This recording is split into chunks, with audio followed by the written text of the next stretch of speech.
Kate Nudds, the ED&I coordinator at Orwell Housing, and today I'm joined by Alex Lynam. So, hello, Alex. Welcome to our conversation. Oh my God, it's lovely to be here. Thank you so much for having me. Thank you. Thanks for joining me.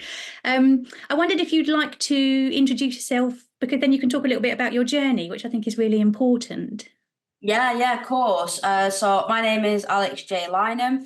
I am founder of a company called Beyond the Binary. I identify as being trans non-binary. I use they, them pronouns. And my journey has pretty much been a roller coaster of emotions and self-discovery. I came out as being a cis woman lesbian when I was about 13 years old, but then struggled with declining mental health, low self-esteem and confidence because I didn't really have the support network there when I started to talk about my sexuality. And the gender question was really kind of sat in my brain, and was a lot of questioning around that. But because of the lack of education and knowledge that I had, and because of that wasn't really a conversation that was happening when I was younger, it kind of just went on the back burner. But it really impacted on my mental health and on my confidence and self-esteem. And then as I went through college and being a young adult as well, I was kind of looking for a validation. I was looking for a community of people that understood where I was at, I was experiencing, but I found the wrong kind of side of community at that point, which had a significant knock-on effect again on my mental health. I was engaged in substance misuse. I was getting into the wrong sort of crowds.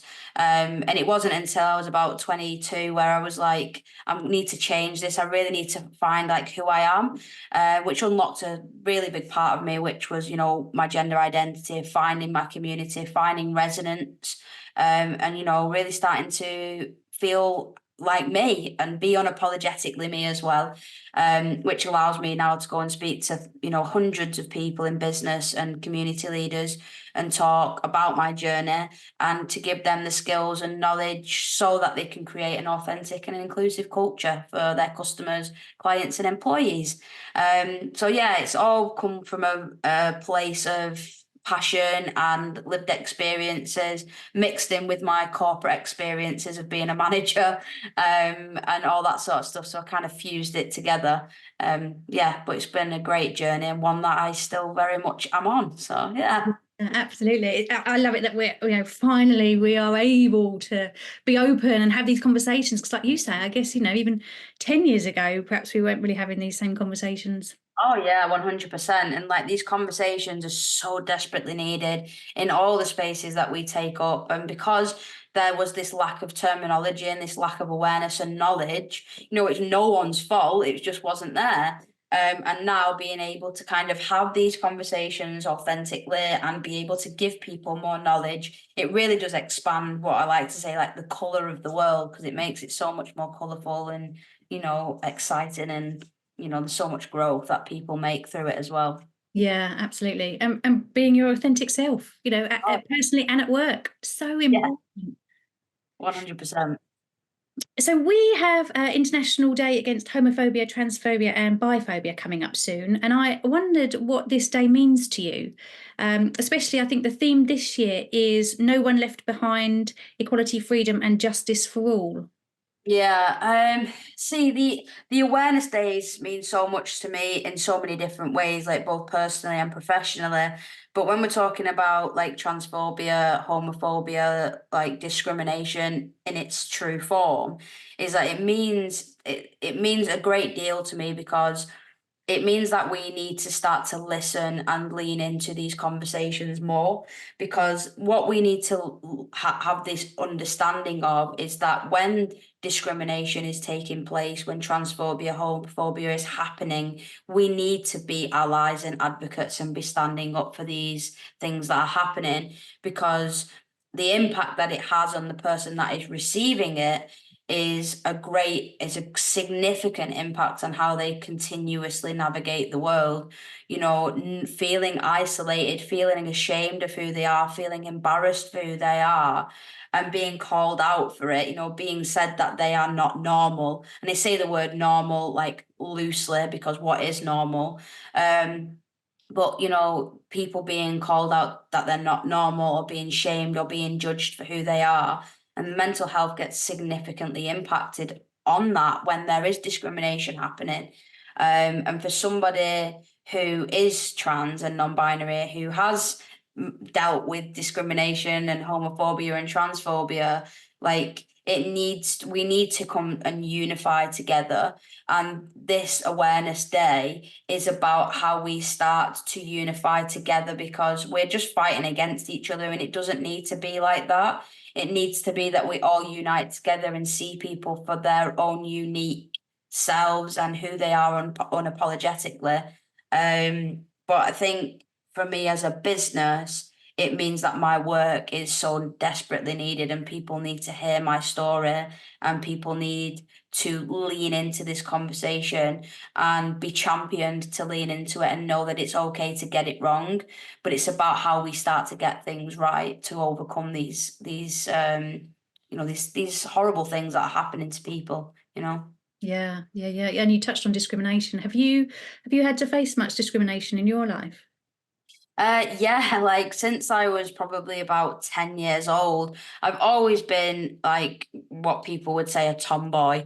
I've always been, more of a masculine presenting person, and always wanting to play with the lads and playing football and, rolling about in the mud and all that sort of stuff. I've always been that sort of person.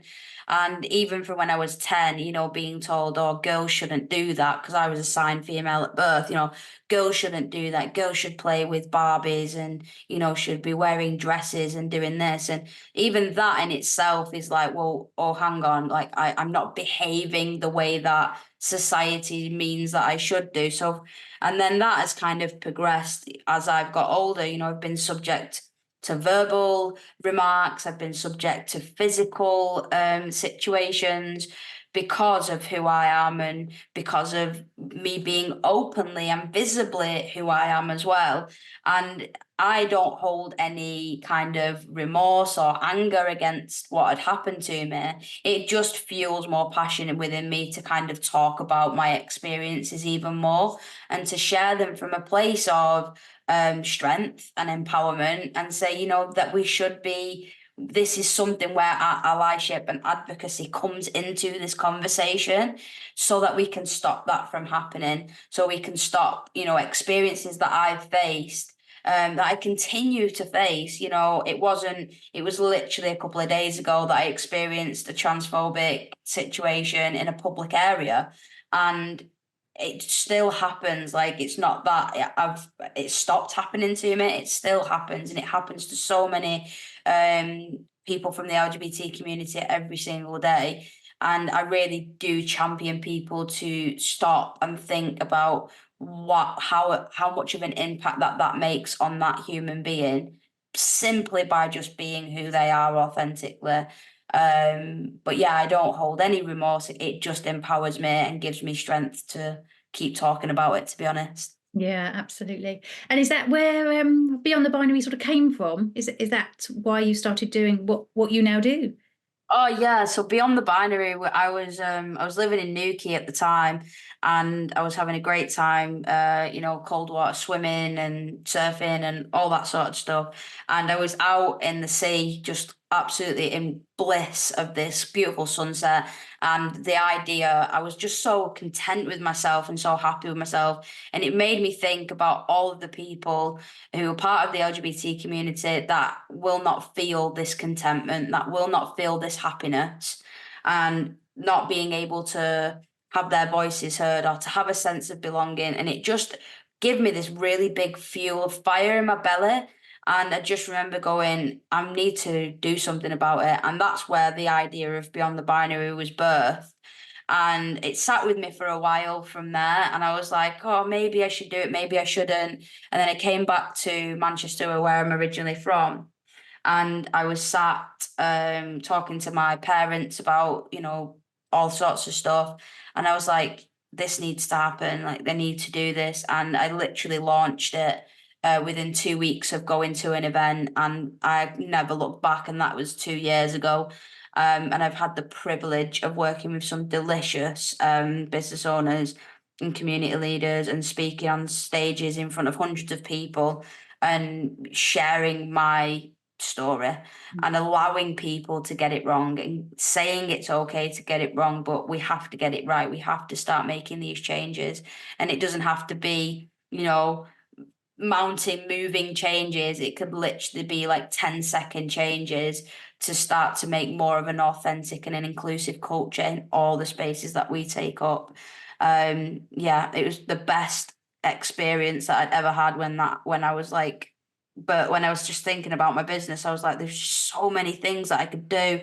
And, I have ADHD, so my brain was firing off in all cylinders.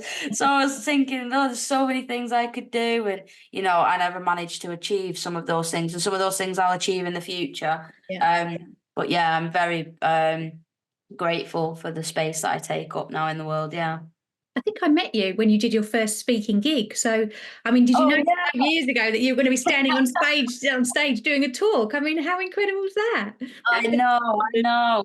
It's crazy how things change. And like that was like 18 months ago Yeah. 18 months ago. Like I was at it was at Old Trafford, Manchester Yeah. United Stadium, yeah. Yeah. And that was like one of my biggest, well, it was my first massive big speaking do. And yeah, the response was amazing. So It was just brilliant being in that continue. space. Yeah, and it's wild because now I'm one of the consultants for that event. So it's Oh, like nice. how that it's just It, wild. the world moves in mysterious ways, doesn't it? And if you allow those doors that open if you go through them, so much can happen. That's incredible. 100%. Yeah. And I guess really, I mean, have you got any sort of messages that you kind of want to leave everybody on? Is there a particular message that you like to that you're trying to spread, really, I guess? My biggest message is giving people permission to get things wrong, to get things right. And in the context of, discrimination and homophobia and transphobia and biphobia, that is led with fear. And it's led with fear of the unknown, and it's led with fear of not really understanding what things are and lack of knowledge and awareness. And off that, I just champion people to educate themselves and just to know that wherever you are at, whether you know absolutely nothing about the LGBT community or you know bits and pieces about the LGBT community, that is okay. And to give yourself time and patience to understand. And you're not going to get things right all the time, but lead with respect and validation of someone's lived experiences. And give yourself that space, give yourself that compassion, and be gentle with yourself when you think, oh well, I don't really know what I'm doing about that. And because sitting in silence isn't support. So be that ally, be that advocate, and just, from me to you, like as a trans person, it's okay to not know, but please educate yourself, do know, and be that ally and be that advocate for somebody that needs that support. Mhm. Yeah, I think that's why I enjoyed talking to you so much, Alex, because you always say it's okay to get things wrong, and it sort of Yeah. takes the pressure off a little bit. Oh yeah, for sure, for sure. And that's what it's that, and because so many things happen in our spaces, and because this conversation is getting so loud at the minute, that we get scared of offending somebody. We get scared of saying it wrong because we don't want confrontation. No human being likes confrontation. And no person wants to feel like they've upset anybody or, this offense or feeling like they've caused offense. And when I speak to people and say, it's okay, like, it's okay to, like, if you get my pronouns wrong, that's okay. Just correct yourself, take accountability, and we move on. And I see the relief that it takes off someone's shoulders when I just say, it is okay to get it wrong. And that's why I lead with that statement when I do consultancy for businesses, when I do training for staff teams, when I do public speaking, I always lead with that. I give you full permission today to get things wrong, to get things right. And that permission just granted, it's just like this whole anxiety just completely dissolves or, starts to dissolve away, and gives people permission to ask questions, to learn, to grow, from a place of heart-led, rather than a place of anxiety or worry. Yeah.